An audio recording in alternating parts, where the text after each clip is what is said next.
दोस्तों ये है साउथ अफ्रीका की राजधानी केप टाउन। इस शहर की ये पतली सी गली व्हाइट और ब्लैक लोगों को अलग करती है। और दोस्तों ये दोनों जगहें एक दूसरे से वाकई अलग है। व्हाइट लोगों की साइड इनकी लाइफ को स्पेंड करने के लिए सभी एडवांस फैसिलिटीज अवेलेबल हैं, पर इनसे कुछ ही दूरी पर ब्लैक लोगों की साइड बहुत ही ज्यादा स्लम एरिया है, जहाँ ना तो पीने का साफ पानी है और ना ही कचरे को बाहर निकालने के लिए नालियाँ। और सबसे खास बात यह है कि यहाँ कानून है कि ब्लैक लोग व्हाइट लोगों के एरिया में ना तो घर खरीद सकते हैं और ना ही घर बना सकते हैं। ऐसे ही पूरा केप टाउन इस डिजाइन में बसा हुआ है। पर सवाल आता है कि हजारों साल से साउथ अफ्रीका ब्लैक लोगों का घर है, पर व्हाइट लोगों ने उनको उनके ही देश में रेफ्यूजी की तरह रहने पर क्यों मजबूर कर रखा है। आइए समझते हैं। दोस्तों अफ्रीका पृथ्वी पर दूसरा सबसे बड़ा महाद्वीप है। यह भूमध्य सागर, अटलांटिक महासागर, लाल सागर और हिंद महासागर से घिरा हुआ है। और ये तो हम सभी को पता है कि ह्यूमन एवोल्यूशन में इसका बहुत बड़ा योगदान था। अफ्रीकन लोग यहाँ हजारों साल से रह रहे थे, लेकिन साल 1750 में अंग्रेजों ने इस जगह को अपने कब्जे में किया और इस जगह को उन्होंने केप कॉलोनी कहा, क्योंकि उस समय ब्रिटेन और पूरे यूरोप में इंडस्ट्रियल रेवोल्यूशन बहुत तेजी से हो रहा था, जिसके लिए चीप लेबर्स की डिमांड बहुत ज्यादा थी, जिसके लिए इन्होंने अफ्रीकन को अपना गुलाम बनाया। लेकिन ये अकेली वजह नहीं थी। साल 1869 में ब्रिटिशर्स को केप टाउन के छोटे से इलाके किम्बरले में एक डायमंड मिला और 1885 में इन्हें जोहान्सबर्ग में बड़ी गोल्ड माइन मिली। तब से ये ब्रिटिशर्स के लिए बहुत ही इंपॉर्टेंट जगह बन गई। इन सभी चीजों को इंग्लैंड पहुंचाने के लिए केप टाउन सबसे सही जगह थी। यहाँ नेवल पोर्ट बना। साथ ही पूरे अफ्रीका से प्रॉफिटेबल आइटम्स को एक्सपोर्ट करने के लिए रेलवेज को केप टाउन की तरफ इंस्टॉल किया गया, जिसमें मोस्टली लेबर अफ्रीकन ही थे, जिस वजह से केप टाउन आज भी साउथ अफ्रीका का डेवलप्ड एरिया है। लेकिन अफ्रीकन यहाँ नौकरी तो कर सकते थे,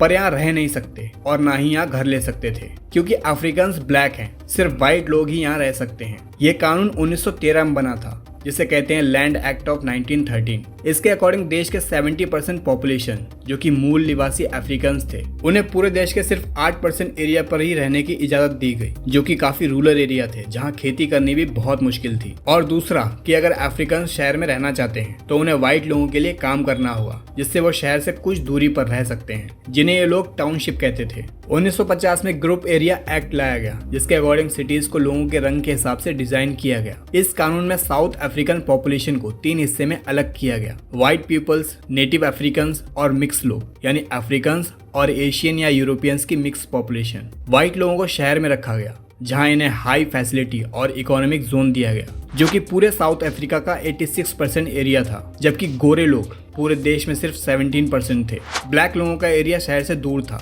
जो कि रूरल एरिया था, जहां बेसिक फैसिलिटी भी नहीं थी और इसके अलावा ये कहीं बाहर भी नहीं जा सकते थे। और इन एरियाज के बीच काफी खाली जगह है, जो इन लोगों को अलग करने का काम करती है। लोगों के रंग से पता लगाया जा सकता है कि ये कहाँ रहते हैं। फिर 1934 में ब्रिटिशर्स का राज खत्म हो गया, पर उसके बाद डच लोगों ने यहाँ रूल करना शुरू किया और उन्होंने भी ठीक ब्रिटिशर्स की तरह रेसिज्म के आधार पर 148 लॉज बनाए। ब्लैक लोगों को एक पासबुक दिया जाता था, जिसमें इन्हें कहाँ रहना है और कहाँ कहाँ जा सकते हैं ये सारी अथॉरिटी दी जाती थी। यानी जिसके पास पासबुक होगी वही शहर में काम कर सकता है। ये सभी कानून ब्लैक लोगों को गरीब बनाए रखने के लिए ही थे। वो सभी शहर में काम और रह तभी सकते थे जब वो व्हाइट लोगों के लिए काम करें। इसकी वजह ये थी कि सभी पॉलिटिकल पावर्स और लीडर्स मोस्टली व्हाइट लोग थे और लेबर क्लास जॉब प्रोफाइल में ब्लैक लोग काम करते थे। दोस्तों ये सिलसिला आज भी जारी है। 2017 के लैंड रिफॉर्म रिपोर्ट में ये क्लियरली मेंशन है कि साउथ अफ्रीका का 70% हिस्सा आज भी व्हाइट लोगों का है, जबकि व्हाइट लोगों की पॉपुलेशन 10% से भी कम है। ये ऐसा इसलिए भी है क्योंकि ब्लैक लोगों के लिए एक यूनिक एजुकेशन सिस्टम डिजाइन किया गया था, जो कि पूरी दुनिया से बहुत ज्यादा पिछड़ा था।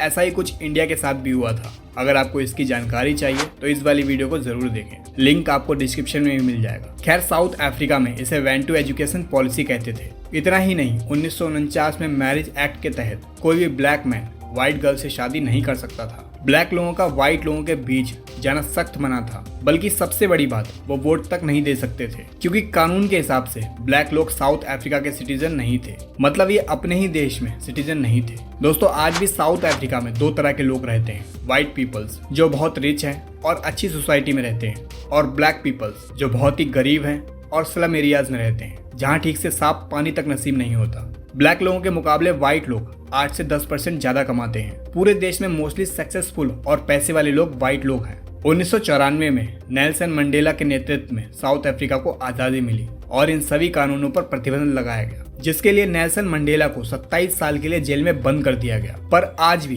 केप टाउन जैसे कई साउथ अफ्रीकन एरियाज में ये सब कुछ चल रहा है। दोस्तों आप इस बारे में क्या सोचते हैं कमेंट में जरूर लिखें, और वीडियो पसंद आई हो तो वीडियो को लाइक करें और इस वाली वीडियो को भी जरूर देखें। ऐसे इंटरेस्टिंग वीडियोस को देखने के लिए चैनल को सब्सक्राइब कर लें। मिलते हैं नेक्स्ट वीडियो में।